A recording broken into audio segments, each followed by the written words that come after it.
je suis Jeanne Van Haaf, lectrice, autrice et éditrice de romance. Et, euh, et j'aimerais parler de ma façon de partager mes connaissances, ma façon de partager mon expérience. Je donne des cours pour raconter des histoires, pour écrire des romances, pour travailler les personnages, pour créer un univers, parce que on fait du world building pas seulement en fantasy ou en science-fiction, on fait du world building pour la romance contemporaine aussi. Donc, je donne des cours, des formations, je donne des webinaires, je propose des anti-sèches à différents sujets autour de la romance, autour des personnages. Mais j'aime être claire à propos d'une chose, c'est que ce n'est pas chez moi qu'on va trouver des grands concepts. Ce n'est pas chez moi qu'on va trouver des grandes théories. Ce n'est pas chez moi qu'on va citer Truby, Stephen King, etc. Ce n'est pas chez moi qu'on va parler de techniques narratives, de structure, de péripéties, de climax, de 3, 5, 7 actes du voyage du héros. Ce n'est pas chez moi qu'on va voir ces théories, qu'on va travailler ces concepts. Ce n'est pas chez moi qu'on va le faire. J'ai des consoeurs qui le font et qui le font très bien, mais je peux vous les indiquer si vous en avez besoin, mais je ne suis pas quelqu'un d'académique. Je ne suis pas quelqu'un d'académicienne. Je ne suis pas la fille pour les cours magistraux dans un amphithéâtre à 1000 étudiants qui suit les théories, les concepts, les thèses et essaye de les inculquer. Je suis la fille des travaux dirigés. Donnez-moi des exemples, donnez-moi des expériences, donnez-moi des choses à faire avec mes mains. Montrez-moi les choses. M'expliquez pas, je vais pas comprendre. M'expliquez pas une théorie, ça va rester abstrait. Montrez-moi votre théorie. Faites-moi un dessin. Genre, je ne sais pas, il n'y a pas de meilleure image, de meilleure phrase pour indiquer ma façon d'être, ma façon de consommer, ma façon de travailler, ma façon d'étudier, ma façon d'apprendre que faites-moi un dessin. Je peux lire des livres techniques. Je lis de temps en temps parce que je me forme, mais les livres techniques ne me font rien. Ils m'exaspèrent. Parce que le côté technique, justement, ne me dit rien. Il ne m'explique pas, je ne visualise pas, c'est quelque chose de totalement abstrait. Archi abstrait. Moi, Joanne, pour apprendre, j'ai besoin de voir comment toi tu fais. Ne me dis pas comment tu fais, montre-moi comment tu fais. J'appelle ça la méthode Bachata parce que quand j'étais encore étudiante à Montpellier, une fois on a fait un grand repas chez moi. Ma sœur et moi, on a fait un grand repas, un grand déjeuner avec tout plein d'amis, etc. Ils étaient une vingtaine à la maison. Et un des invités de ma sœur était prof de danse latine. Et pendant la journée, il a décidé de nous montrer comment danser les pas basiques pour la bachata. Et il disait oui, 1, 2, 3, 1, 2, 3, et moi comme ça, mais du genre oui, mais vous faites 1, 2, 3, 1, 2, 3, mais moi comme ça, 1, 2, 3. Du genre, quand il disait oui, non, mais il parlait, mais moi, j'étais là, mais oui, je vois pas. Je vois pas. Donc, je dois être très bête, mais je vois pas. Je sais danser le zouk, mais je suis incapable de visualiser les 3 pas de la bachata. Du genre, je peux pas. Et puis, à un moment, il commence à danser avec une de mes meilleures amies. Et donc, il montre ces 3 pas. Des genre 1, 2, 3, 1, 2, 3. Donc, et là, je vois Des genre, tu peux m'expliquer, comme disent les anglophones, jusqu'à ce que tu deviennes bleu, de tant de souffle que tu dois perdre pour m'expliquer les choses. Ça ne fonctionnera pas tant que tu ne me montres pas comment tu fais. Et au moment où j'ai regardé comment il dansait, au moment où j'ai vu comment il guidait ma meilleure amie, au moment où j'ai vu comment ces trois pas, comment gérer ces trois pas, j'ai fait « Ah, ok ». Parce que pendant toute la partie du cours, il était exaspéré avec moi parce que j'étais désynchronisée. On dirait pas que je suis africaine. Mais une fois que je l'ai vu danser avec ma meilleure amie, ça fait clic. J'ai vu, j'ai compris, j'ai saisi et j'ai réussi du premier coup. Et après, il s'est tourné vers moi, il a fait « Mais c'est ça !» Du genre, c'est ça. Il a fallu que tu vois. Moi, comme ça, ah, ouais, il a fallu que je vois. Et c'est la représentation la plus... comment dire, c'est la représentation la plus claire que j'ai pour expliquer à quel point ce qui est abstrait ne fonctionne pas pour moi. En fait, c'est comme j'ai un très grand sens de la désorientation. J'ai vécu 1 an et demi chez mon grand frère à Paris. Je me suis perdue jusqu'au tout dernier jour dans son quartier.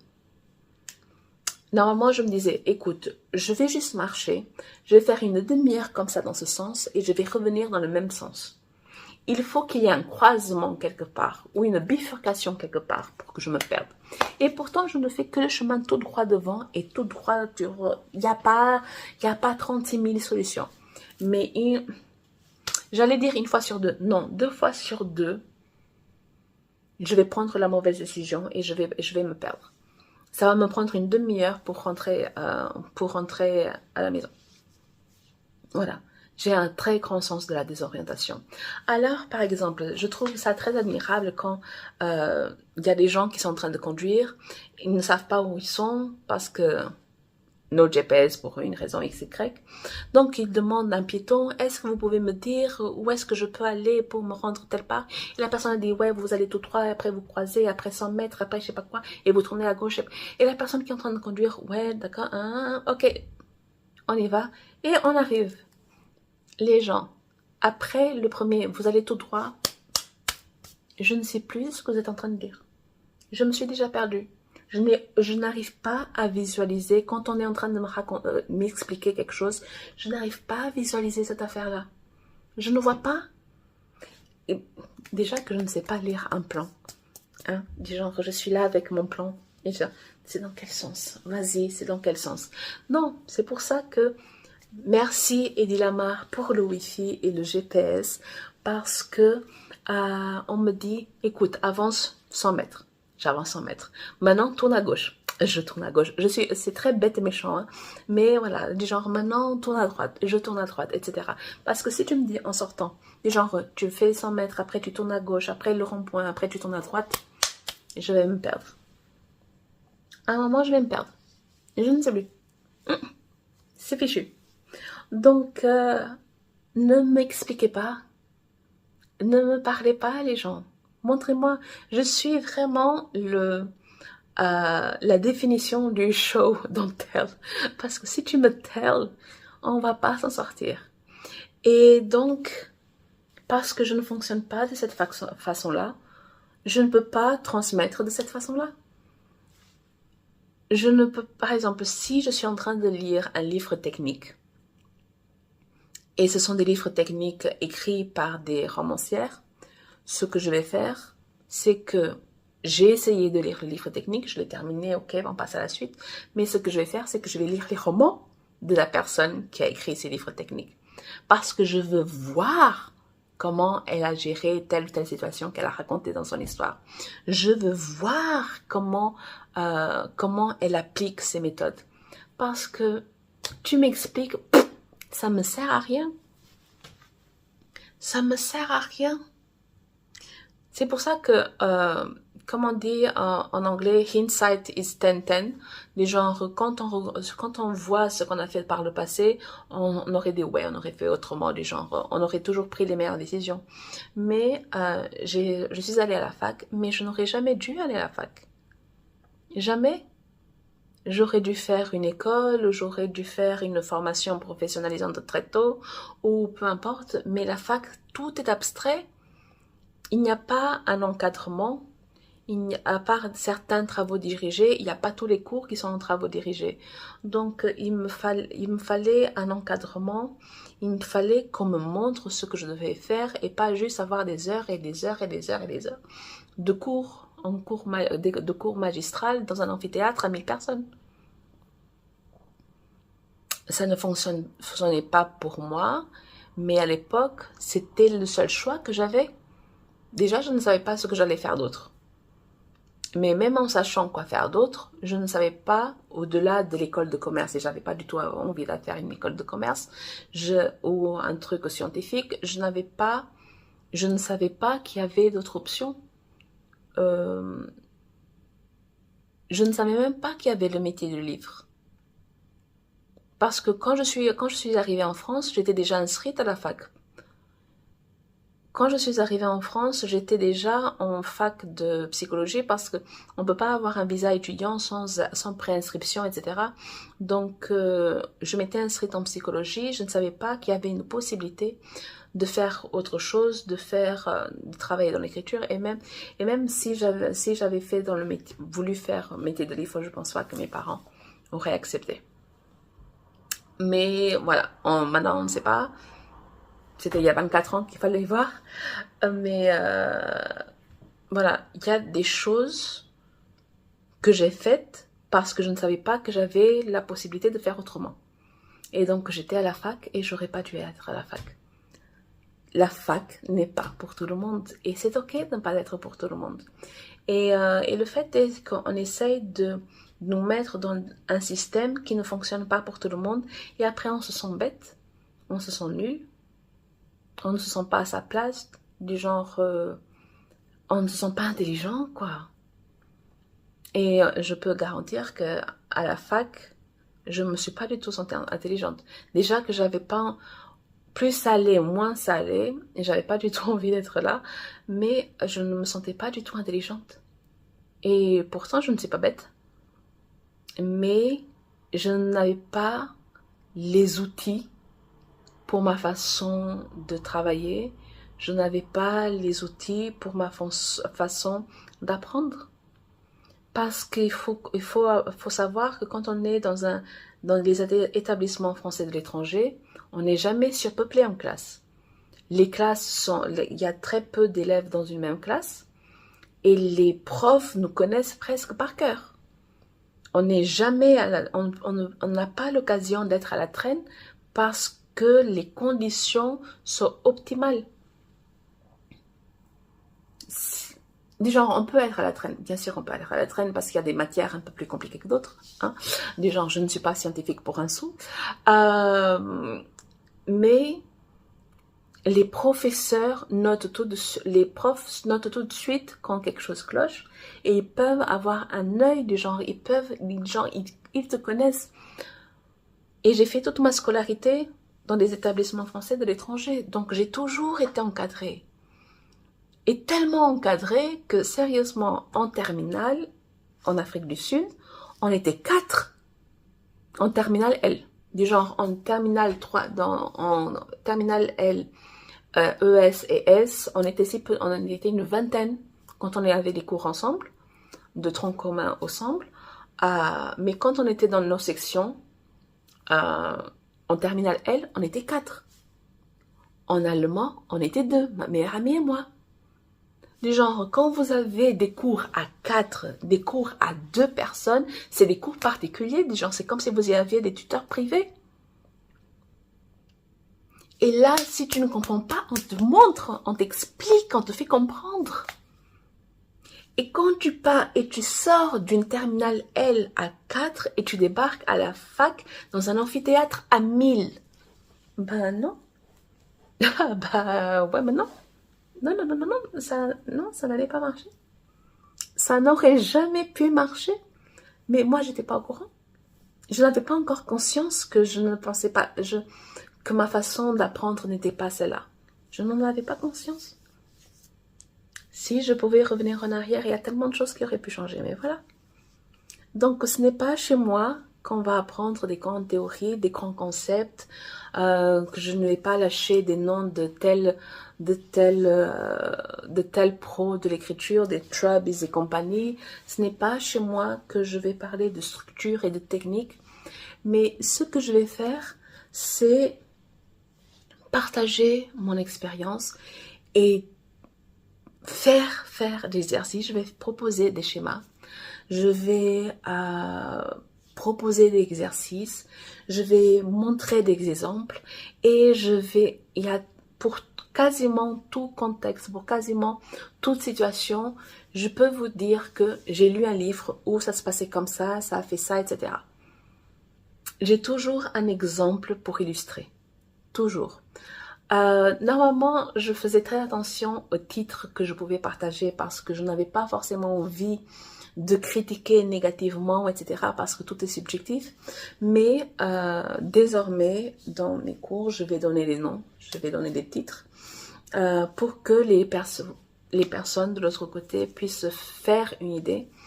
Donc, dans ma façon de partager mes connaissances, dans ma façon de partager mon expérience, mes méthodes, etc., je vais donner non seulement mes méthodes, je vais donner non seulement partager non seulement entièrement mon fonctionnement, mais je vais également proposer, recommander des ressources de mes consoeurs, parce que j'ai des consoeurs qui sont très dans la technique, qui sont très académiciennes, et je trouve ça très intéressant, mais ce n'est pas pour moi. Donc si on a besoin de quelque chose de plus dogmatique, ben c'est ok. Ce n'est pas chez moi, mais je connais qui pourrait proposer ce type de travail. Mais non seulement je vais proposer des ressources de mes consoeurs, je vais proposer des livres, des romans, etc. Et je ne dis pas que tous les romans que je vais proposer sont des romans que j'ai aimés. Je ne vais pas dire que tous les livres que je recommande à la lecture je suis d'accord avec. Mais je ne crois pas à l'idée de une méthode, c'est une méthode à taille unique, il faut que tu adaptes ma méthode, un point c'est tout, tu ne peux rien faire d'autre. Non, du genre, expérimente ma méthode, expérimente la méthode de ma consoeur, expérimente la méthode de ma voisine, et après tu fais un micmac et tu transformes tout ça en ta propre méthode. Et pour ça, il faut que tu consommes des ressources de tout le monde. Bon, pas tout le monde, choisis bien chez qui tu vas consommer, mais que tu pioches et que tu vois ce qui fonctionne. Parce que moi qui ai toujours connu un système, je ne peux pas savoir qu'il y a un système qui est plus optimal, qui est plus adapté à moi. Je ne peux pas savoir, je ne sais pas qu'il existe. Je ne peux pas savoir que la fac n'est pas faite pour moi si c'est le seul chemin qu'on me donne. C'est le seul chemin qu'on me propose. Je n'ai pas la possibilité de choisir une alternative. Je ne sais pas que l'alternative existe. Donc, chez moi, c'est méthode Bachata de A à Z. Je montre comment je fais, je montre ce que je fais, je donne des exemples, je donne des schémas, je propose des exercices et je donne des titres. Et à vous de voir ce que vous voulez faire, ce que vous voulez retenir, quelle est la meilleure méthode pour vous, etc. Mais ce n'est pas chez moi qu'on va trouver les grands concepts et les grandes théories parce que c'est abstrait pour moi. Et ce qui est abstrait, je n'arrive pas à visualiser, je n'arrive pas à apprendre. Donc, je partage de la façon dont moi j'apprends. Je partage dans la façon dont moi ça fait sens. Et si ça ne fait pas sens pour vous, mes consoeurs sont là et elles sont tout aussi géniales. Donc voilà. Chez moi, c'est la méthode de Bachata et voilà. Et c'est ok. À chacun son système. À chacun sa méthode. Donc, je suis jeune photographe, lectrice, autrice et éditrice de romance. Et chez moi, c'est... On va mettre les mains à la pâte.